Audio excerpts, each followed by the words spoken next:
नमस्कार, स्वागत है आपका। मैं हूं संतोष कुमार पार्थ। आज हम बातचीत करेंगे कि सरकार की जो योजनाएं हैं धरातल पर कैसे आखिरकार उतरे, लोगों तक ज़्यादा से ज़्यादा कैसे पहुंचे।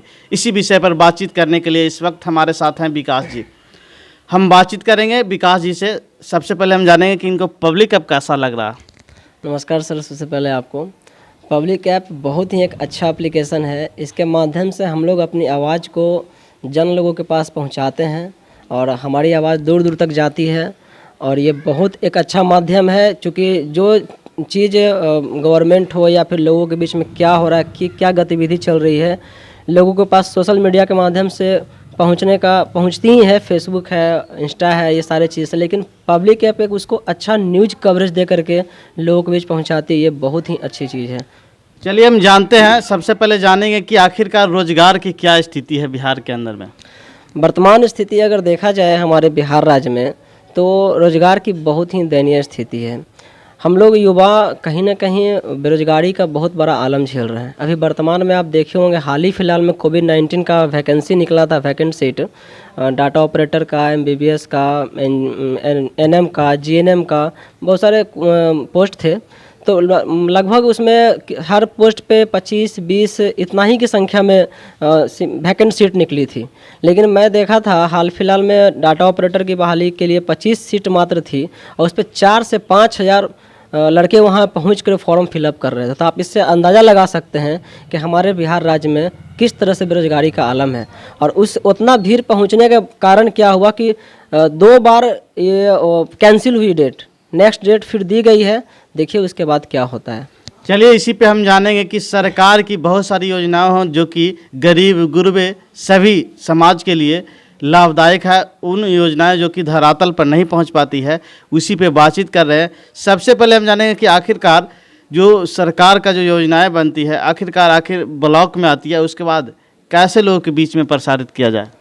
देखिए, अभी सबसे पहले आप पूछे थे कि जो योजनाएं जो हैं धरातल पे कैसे आए। तो देखिए, सबसे पहली बात, जो सरकार की योजना चल रही है हमारे राज्य में, तो इसमें एक बहुत बड़ा प्रॉब्लम क्या है, बिचौलिया का प्रॉब्लम है।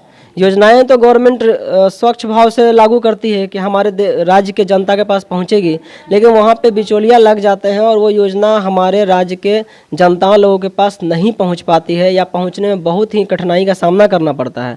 और उनको कहीं ना कहीं घूस वगैरह का जो लफड़ा होता है वो सब मैनेज करना पड़ता है, तब जाकर उनको ये योजना का लाभ मिलता है। अभी हाल फिलहाल घटना देख लीजिए आप, करायपुर सराय के डीडी पर गाँव के बारे में सुने ही होंगे। वो महिला शौचालय में रहने को विवश थी। रीजन क्या था कि उनको इंदिरा आवास नहीं मिल पाया था। क्यों नहीं मिला? तो इसका सबसे बड़ा रीजन था कि वो बिचौलिया का माध्यम, घूस दो, नहीं देगा तो नहीं पहुंच पाएगा, ये सब जो मामले थी। तो ये चीज़ें बहुत ही निंदनीय है। हम रिक्वेस्ट करेंगे हम अपने सभी पदाधिकारी से कि इस चीज़ को गौर से देखें, धरातल पे देखें और इस चीज़ को दूर करें, तभी ये योजना हमारे बीच पहुंच पाएगी, डायरेक्ट जनता को वो चीज़ मिल पाएगा। तो एक चीज़ अभी आपने ये भी पूछा कि इसको धरातल पे लागू कैसे किया जाए, जागरूक कैसे किया जाए लोगों के बीच में।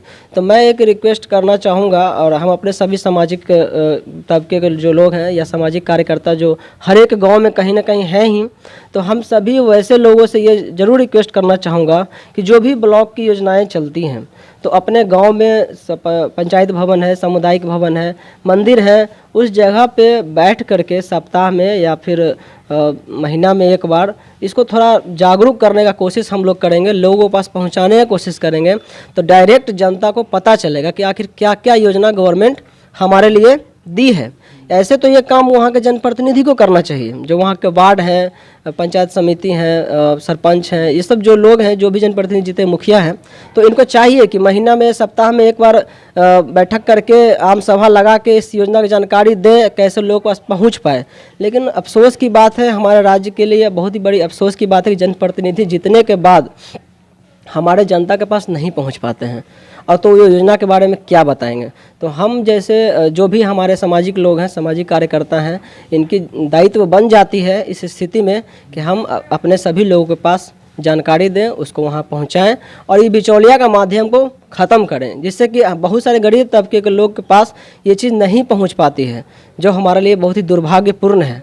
और बहुत सारे महिलाएं हैं, बहुत सारे वृद्ध लोग हैं जो बेबस हो जाते हैं योजना का लाभ लेने के लिए, नहीं मिल पाता उनको लाभ।